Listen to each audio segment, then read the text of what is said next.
ஆத்தா ஆத்தா அம்மா தாயே போற்றி ஆத்தா.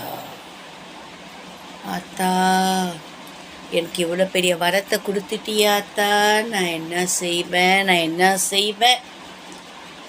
நீ இந்த மக்களுக்காகவே பிறந்திருக்கேன்னு சொல்லிட்டியாத்தா.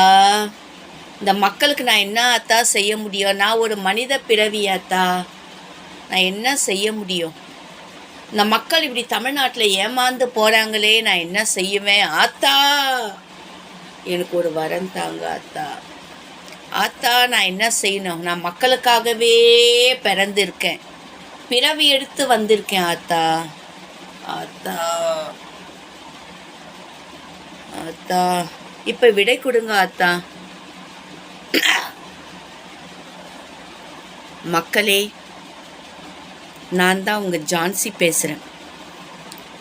இந்த தமிழ்நாட்டு மக்கள் இப்படி ஏமாந்து போவதை நினைத்து இரவில் எனக்கு தூக்கம் வராமல் தவித்து கொண்டிருந்த நேரத்தில் திடீரென்று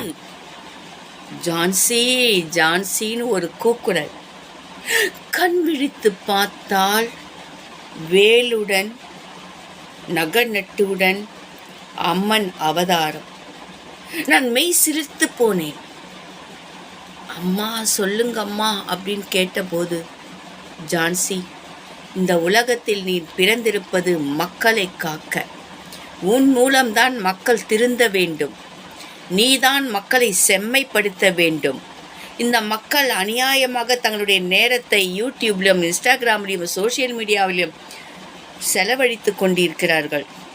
என்னை பார்க்க கூட வருவது கிடையாது. பொய்யான கண்டென்ட்டுக்கு கமெண்ட்ஸ் போட்டே நாசமாக போகிறார்கள் இளைஞர்கள். இவர்களை திருத்த உனக்கு ஒரு அரிய வாய்ப்பு அளிக்கிறேன் அப்படின்னு அந்த அம்மா சொன்னாங்க. நான் உடனே கேட்டேன், அம்மா நான் ஒரு சாதாரண மனித பிறவி, என்னால் என்னம்மா பண்ண முடியும்? அம்மன் சொன்னாங்க, உன் கூட நான் இருக்கிறேன், உன் உடம்பில் நான் இருக்கிறேன். செவ்வாய் தோறும் வெள்ளி தோறும் அமாவாசை அன்று பௌர்ணமி அன்று நீ உன் வீட்டு வாசலில் அமர்ந்து என் படத்தை வைத்து பூஜை செய்து உன்னை தேடி வருபவர்களுக்கு நீ நல்லாசி வழங்க வேண்டும் என்று கூறினார்கள்.